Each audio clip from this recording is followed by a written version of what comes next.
موقف أثار الجدل كبير قوي، الدعوة لغير المسلمين في الصلوات، اللي هي نص الدعوة اللهم اشفي مرضى المسلمين.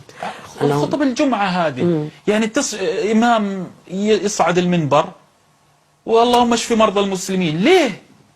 ترى الدعوة، أنت لو دعيت لأي شعب والله استجاب لك تؤجر. لما أنا أقول اللهم اسق العطشانين أي كان دينه، ترى أنت تطلب من رب كريم. ليه حاصر الشفاء بالمسلمين؟ الألم ألم، سواء كان لمسيحي، سواء كان ليهودي، سواء كان لبوذي، سواء كان لمسلم، سواء كان سلفي أشعري أي دين، الألم ألم. فلماذا اللهم اشفي مرضى المسلمين؟ اللي صنع الدواء مسيحي، اللي عالجني، اللي وقف على قدمي 17 ساعة في عمليتي أنا السرطان صار كوما، كان مسيحي كاثوليكي.